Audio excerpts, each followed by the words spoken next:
오늘 말씀은 유다서 1장 4절 말씀부터 함께 봉독해 올리시겠습니다. 가만히 들어온 사람 몇이 있음이라고 말씀하고 있습니다. 이 사람들에 대해서 경건치 않은 것에 대하여서 말씀하고 계십니다. 그래서 교회 안에서 경건치 않은 사람들의 경건치 않은 모습들에 대해서 말씀을 하고 계십니다. 그래서 어떻게 모습으로 나타나느냐, 우리 하나님의 은혜를 도리어 색욕거리로 바꾸었다고 이렇게 말씀이 되어 있습니다. 그래서 경건치 않은 모습이라는 것은 하나님의 은혜를 받고서 하나님께 감사하고 하나님께 충성하고 이렇게 하나님께 사랑을 바치고 천국의 믿음 가지고 이렇게 천국을 바라보고 그 믿음 가지고 행위를 조심하고 이렇게 하는 것이 아니라 도리어 어떻게 색욕거리로 바꾸었다. 은혜를 받아서 그 은혜를 색욕거리로 바꾸었다는 것입니다. 또한 6절 말씀에는 또 자기 지위를 지키지 않고 자기 처소를 떠난 천사들을 그 심판 날까지 영원한 결박으로 흑암에 가두어 두셨다고 말씀이 되어 있습니다. 이것은 우리도 그 본을 받아서 우리도 우리의 입장을 지켜야 된다. 그 입장을 떠나서 그 처소를 떠나서 두루 다니며 왔다 그랬습니다. 욥 앞에 나타난 사탄은 두루 다니며 왔다 그랬습니다. 여기저기 두루 다니는 모습이 그것이 경건하지 않은 모습이라는 것입니다. 그래서 자기 처소를 떠나서 두루 다니지 말아야 되는 교훈을 받는 것입니다. 이때 하나님께서 만약에 그 심판날까지 만약에 영원한 결박으로 흑암에 가두실 수도 있는 분이신데 참고 계신다는 것을 우리가 알 수가 있습니다.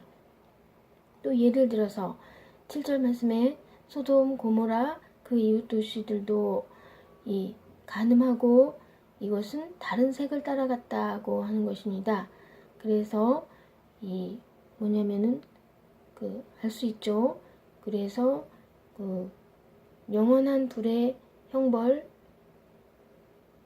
받음이 거울이 되었다 그랬습니다. 거울이라는 것은 결점을 보이게 하는 그러한 거울이라는 상징으로 말씀이 되어 있습니다.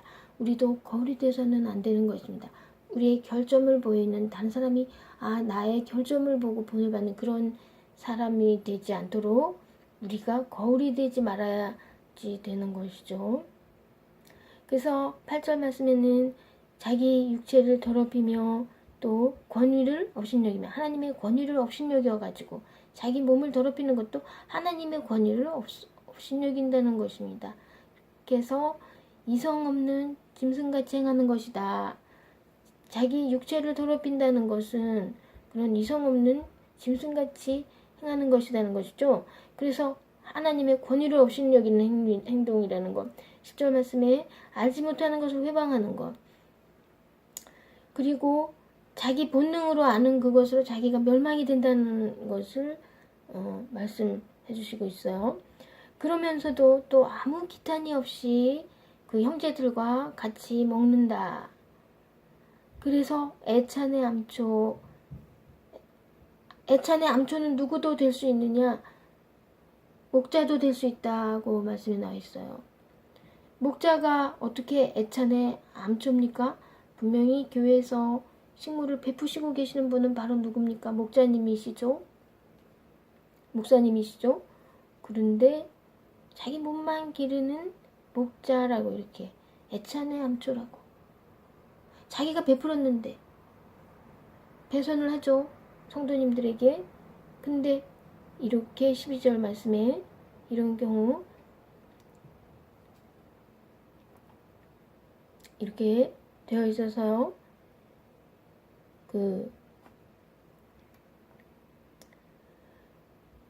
그래서 우리가 우리가 예를 들어서 13절 말씀에 거친 그러한 성격은 자기 수치를 나타내는 것이다. 자기 수치를 나타내는 것이다. 그리고 나중에는 유리하는 이러한 모습들, 이렇게 이리저리 여기저기 다니는 이게 흑암에 돌아갈 일이다. 유리하는 일이라는 것은 그렇게 되어 있고, 그래서 하나님께서 15절 말씀에 모든 경건치 않게 행한 모든 경건치 않은 일과 경건치 않은 죄인이 주께 거스려 한 모든 강팍한 말을 인하여 저희로 정죄하려 하심이라고 되어 있어요. 그래서 경건치 않은 모든 행동들, 또 그건 경건치 않은 자, 자체적으로 그 사람은, 어떤 사람은 경건치 않은 자, 또 경건치 않은 자의 경건치 않은 모든 모습들, 또 말들, 강팍한 말들, 또 원망하고 불만을 하고, 16절 말씀에 불만이 있으면 그러니까 말을 하지 말고 그냥 좀 참고 있으면 좀 되는 것 같아요. 그리고 정욕이 만약에 있을지라도 정욕대로 행하지 않는다면 되는 것 같아요. 그 정욕대로 행하는 자, 이렇게 기록이 되어 있죠. 그래서 원망이 있어도 불만이 있어도 말로 표현하지 않고, 정욕이 있어도 그 정욕대로 행하지 않아야 되겠다 하는 거. 그리고 또 정욕대로 해서 그 입술로 자랑하는 말을 내는 것도 정욕대로 자랑을 하고 싶어서 막 그렇게 하는 거. 또 입술로 말을 할 때 자기 이익을 얻기 위하여서 아첨하는 거.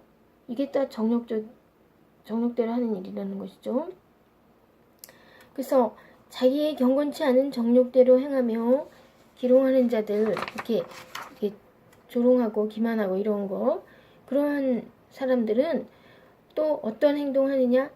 따로 모여서 소곤소곤 누구에 대하여서 한담하고 참소를 하고, 이렇게 소곤소곤. 그리고 그러거나 그렇지 않더라도 우리는 우리 편, 몇 사람은 우리 편, 이렇게. 이런 사람들은 육에 속한 사람들이고 또 성령은 없는 사람들이고, 그래서 이제 부탁 말씀이 20절 말씀에 사랑하는 자들아 너희는 너희의 지극히 거룩한 믿음 위에 자기를 건축하며 성령으로 기도하며. 아멘. 믿음이 아주 중요하다는 것이죠. 믿음이 아주 거룩하다는 것이죠. 보이지 않는 믿음, 우리가 가지고 있지 않은 것이 믿음이죠. 하늘에 속하여 있는 것이 믿음이죠. 이 세상에는 믿음이라는 것이 없죠.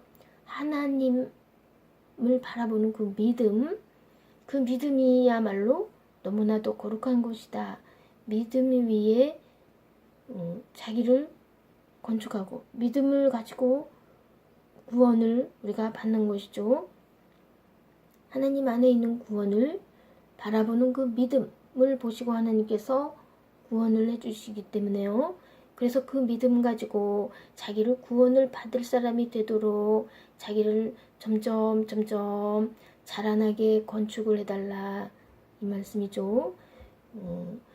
그리고 기도할 때도 성령으로 기도를 하라고, 자기 정욕에서 기도를 하지 말고 성령으로 기도를 해달라고 부탁 말씀을 해주시고 계십니다. 그래서 21절 말씀에 하나님의 사랑 안에서, 그 사랑 안에서 자기를 지키며, 나는 하나님의 사랑을 받는 사람이야. 그래서 내가 나를 지켜야만 해.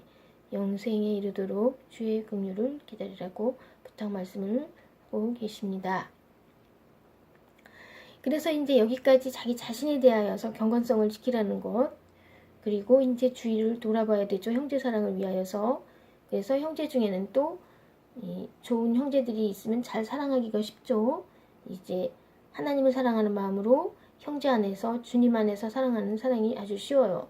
착하고 거룩한 형제들이 있으면 사랑하기가 쉬운데, 이러한 경우에도 긍휼히 여김으로 사랑을 해달라고 부탁을 하고 계십니다. 22절 말씀에 어떤 의심하는 사람이 있으면 믿음에 대하여 의심하는 사람이 있으면 긍휼히 여겨달라고.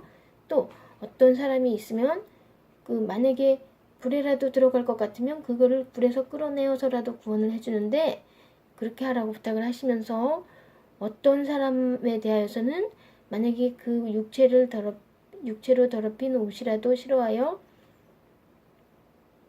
두려움으로 긍휼히 여기라 라고 말씀을 하십니다. 그 육체로 더럽힌 몸도 물론 싫어하죠. 몸도 물론 싫어해라. 그 옷도 싫어해라. 물론 싫어하면서도 자기도 그렇게 될까봐, 나도 만약에 육체로 더럽히게 될까봐 그 더럽히게 되지 않도록 두려워하면서 그 사람을 긍휼히 여겨달라고 부탁을 해주시는 것입니다. 이제 하나님께서는 바로 어떤 하나님이신가? 하나님의 사랑이라는 것은 정말 이러한 사랑이라고 이제 하나님의 사랑으로서 말씀을 이제 하고 계십니다. 24절 말씀에 하나님께서는 능히 너희를 보호하사 거침이 없게 하시고 너희로 그 영광 앞에 흠이 없이 즐거움으로 서게 하실 자, 곧 우리 구주 홀로 하나이신 하나님께 영광과 위엄과 권력과 권세가 만고 전부터 이제와 세세에 있을지어다. 아멘. 이렇게 말씀하고 계십니다. 하나님께서 우리를 지켜주실 것이라는 확신 가져지죠.